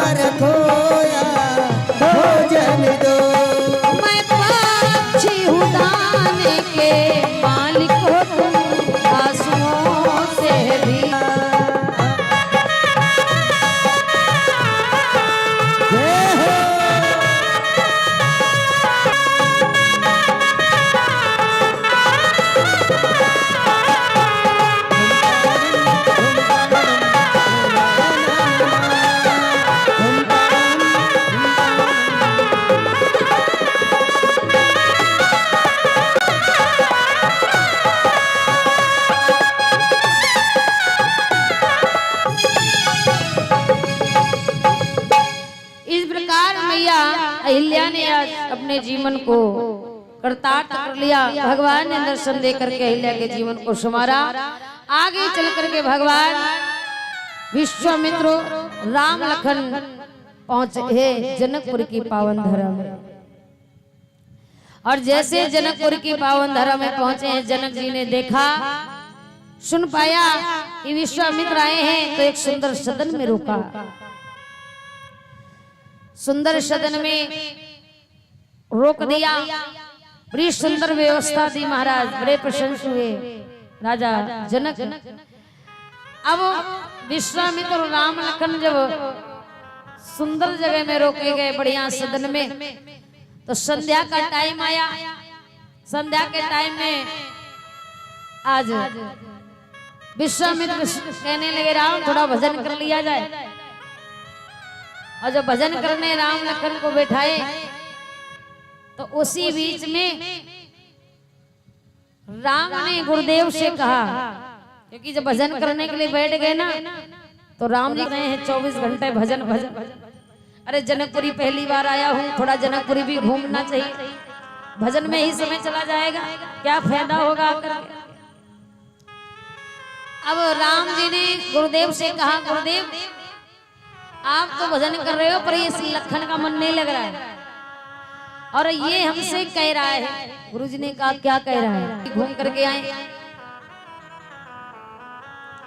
राम जी ने कहा गुरुदेव अगर आपका आदेश हो जाए तो हम लखन को जनकपुरी घुमा लाएं। विश्वामित्र ने कहा घुमा लाएं, क्या तुमने कभी और घुमा है जो घुमा लाए? गुरुजी समझ गए, जाओ लखन को घुमा कर लाओ और अपने दर्शन सारे जनकपुरी को कराओ, पर जल्दी आना। अब राम जी को मौका मिला, लखन को तो मन ही था। राम जी ने लखन को लिया, जनकपुरी घूमने निकल गए। और जैसे जनकपुर की गलियों में राम जी घूमे हैं, हाय हाय, जनकपुर के जितने भी छोटे छोटे बालक, कोई राम के पीताम्बर को पकड़ रहा है, कोई चरणों की तरफ देख रहा है, कोई चेहरे की तरफ देख रहा है, कोई प्रशंसा कर रहा है, ये कितनी सुंदर है। भगवान राम की सुंदरता का कोई वर्णन नहीं कर सकता। इतनी प्रशंसा हो रही है। अब गांव की जितनी भी नारियां हैं, सभी चाहती हैं कि हमें भी दर्शन हो जाए, पर राम किसी को देखते नहीं। राम अपने नेत्रों को सिर्फ नीचे झुकाए रहे हैं, पर सभी चाहते हैं कि राम के दर्शन हो जाए। फिर कैसे देखेंगे, फिर कैसे देखेंगे? इनकी माँ बाप की बातें करो, शायद देख दे। एक ने कहा हाँ, अब आपस में मतलब कि मैया का नाम है कौशल्या, तो राम तो नहीं, पर लखन ने कहा भैया हमें लगता। राम ने कहा नहीं देखेंगे। अब शकी ने कहा अभी भी नहीं देखा। फिर एक ने कहा अरे ऐसे नहीं, बारे में कह रही है नीक ये लाल है। लखन ने कहा भैया पक्का हमारी रिश्तेदारी है, और अगर देखा नहीं तो बाद में शिकायत। देख लिया हमारे हे राम, ओ हमारी का देख रघुनाथ जी हमारी देख रघुनाथ जी हमारी ओरिया तनिका देख रघुनाथ जी हमारी ओरिया तनिका देख रघुनाथ जी हमारी ओरिया हमारी ओरिया तनिका देख रघुनाथ जी हमारी ओरिया तनिका देख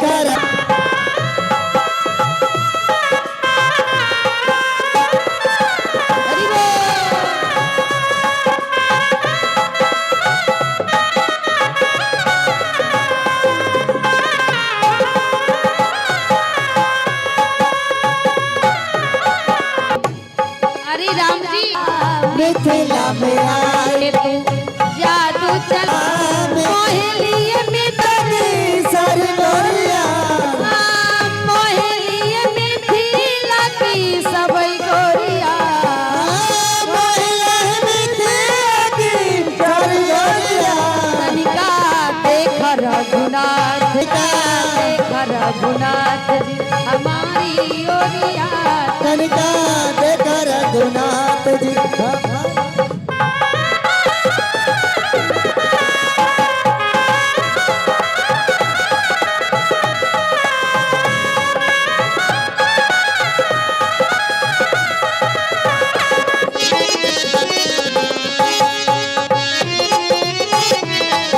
कितने दिनों के बाद, ओ जाने कितने दिनों के बाद गली से मेरे राम निकले, गली से मिले, हरे गले मेरे राम निकले। जाने कितने दिनों के बाद गली से मेरे राम निकले,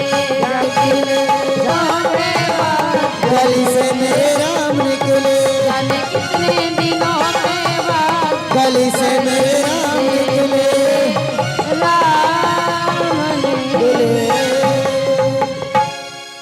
अशकियां कहती रही गई पर राम जी ने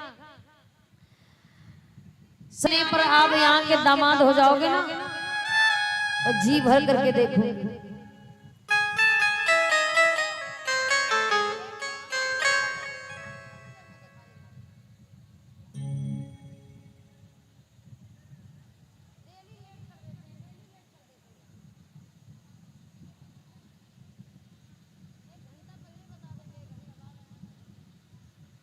भगवान की जी।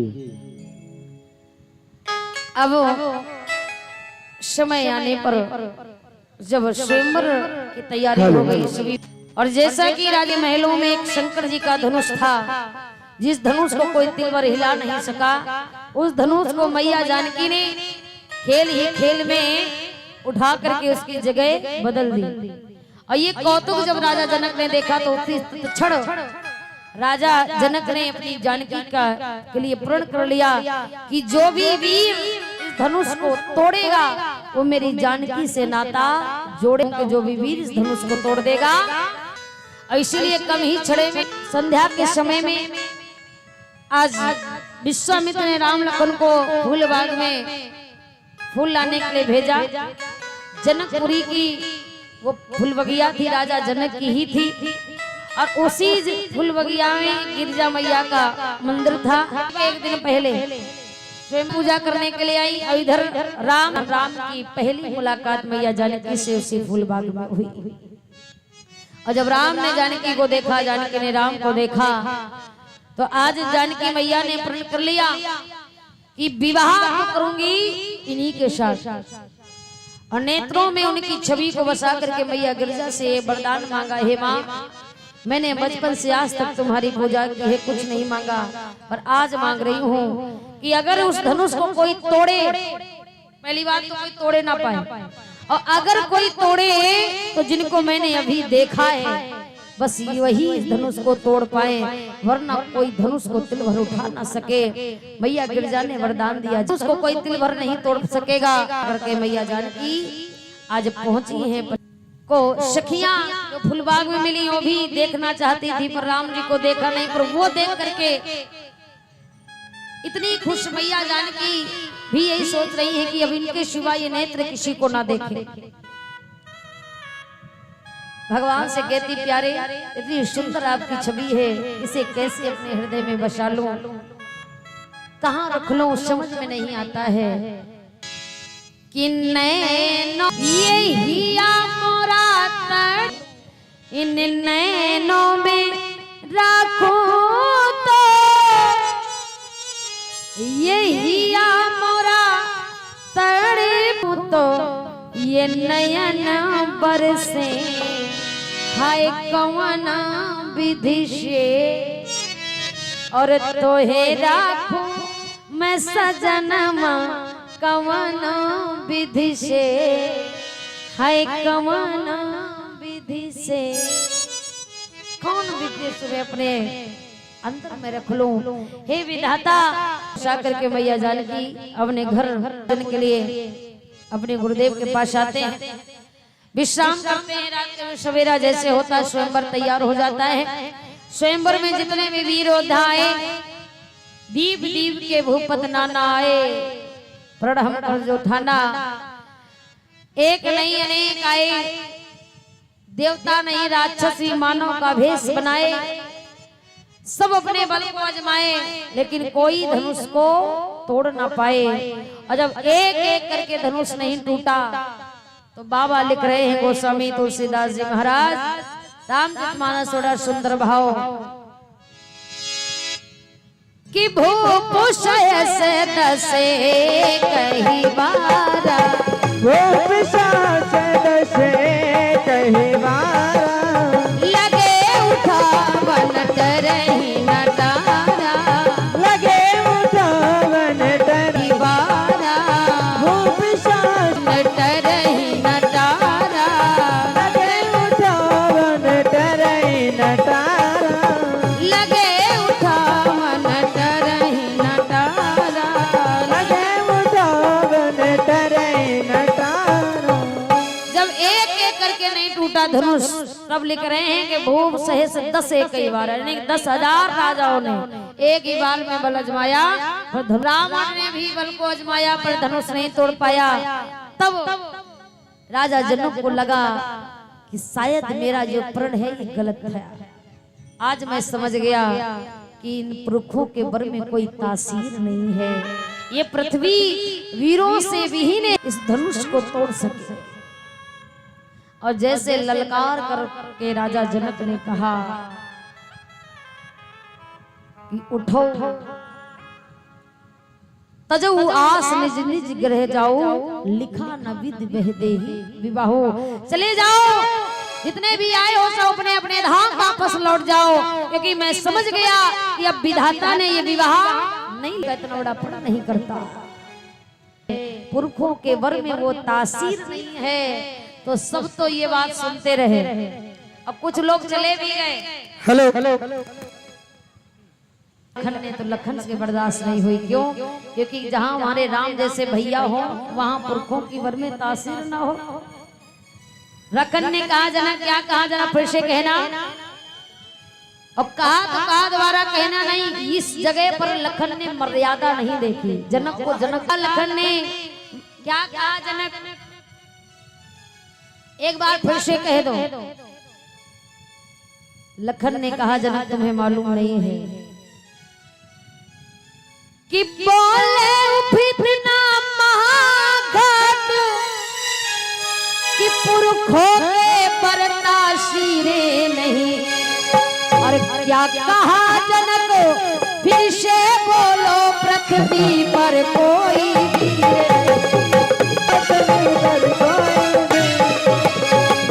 कि यदि आज्ञा गुरु की पा जाऊं तो ब्रह्मांड अभी मैं उछाल डालूं, सतयोदर तक पहुंचा दूं मैं, इस यम को खाक मिला दूं।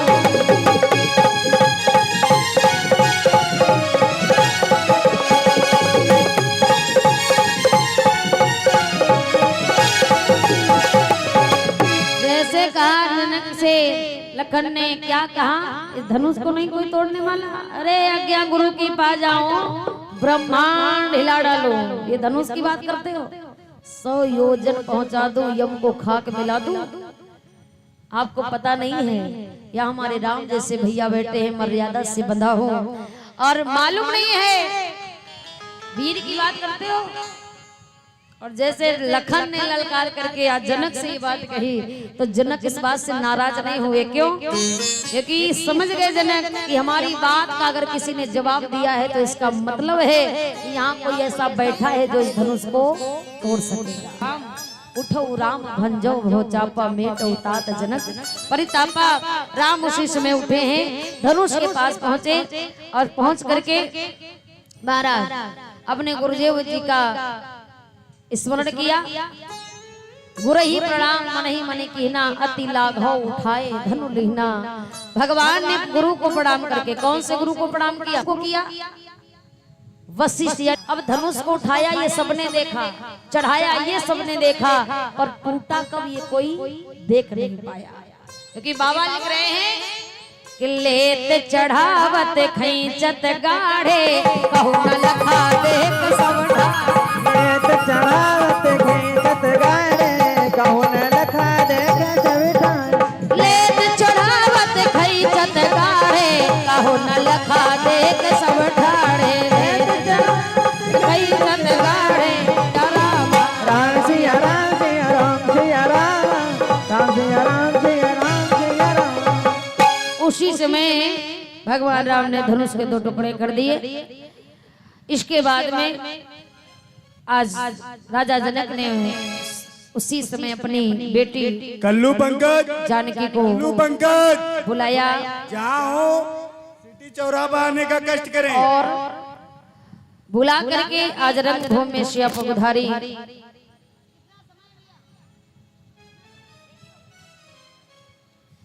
रंगभूमि शिया पगधारी देखे रूप शकल न नारी सभी देख करके भगवान की छवि को मोहित हो रहे हैं। उसी समय आज राम और जानकी का वरमाला हुआ है पुरी में। और तीनों बेटों की बारात मंगवा करके राजा दशरथ से आज चारों भाइयों का विवाह हुआ है। मैया जानकी की चचेरी 3 बहनें थी और राम जी के जो भाई थे उनके साथ में आज बड़े प्रेम के साथ में चारों भाइयों का विवाह हुआ है। बोले रामचंद्र भगवान की, बोलिए दूल्हा सरकार की। सभी चारों भाई दूल्हा बने पर सबसे सुंदर लग रहे हैं। कौन लग रहे हैं? राम लग रहे हैं। सखियां गा रही हैं। आइए सभी लोग गाएंगे और इसके तत्परांत आप लोग झांकी का आनंद लेंगे। तो सभी लोग ये सुंदर सा भजन तालियों को जाते हुए कहेंगे राम सबसे प्यारे लग रहे हैं। सखियां कहती हैं कि चारों दूल्हा में बड़े का कमाल है सखिया कि आज मिथिला नगरिया निहाल सखिया हो आज मिथिला नगरिया निहाल सखिया ओ चारों ओ चार का कमाल सखिया चारों दूल्हा में बड़े का कमाल सखिया का कमाल सखिया। अरे वाह ताली बजाते भाग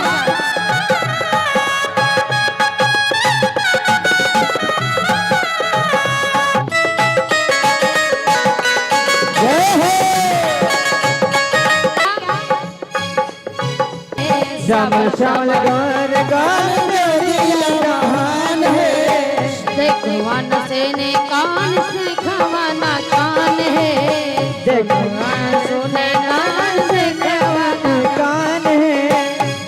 अरे जुग जुग जिया बेमिसाल सखी हो ओ जुग जुग जिया विशाल सखी हो चारों दूल्हा में बड़े का कमाल सखिया ओ चारों दूल्हा में बड़े का कमाल सखी हो चारों दूल्हा में बड़े का कमाल सखिया। जय श्री राम।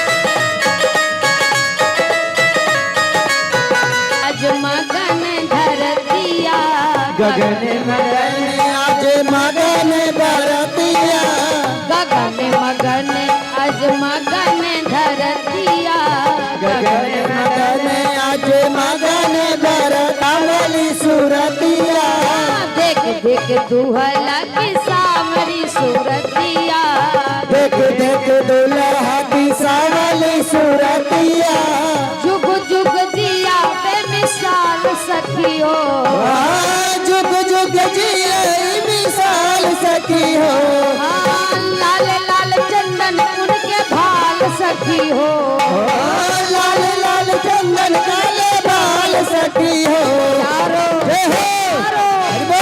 चारों दूल्हा में बड़े का कमाल सखी हो चारे दूल्हा में बड़े का कमाल सखी हो दूल्हा में बड़े का कमाल सखी हो चारे दूल्हा में बाल सखी हो चारे दूल्हा में बड़े का कमाल सखी हो चारों दूल्हा में बड़े का कमाल सखी हो चारों दूल्हा में बड़े का कमाल सखी हो चारे दूल्हा में बड़े का कमाल सखी हो चारों दूल्हा में बड़े का कमाल सखी हो झका कमाल सखी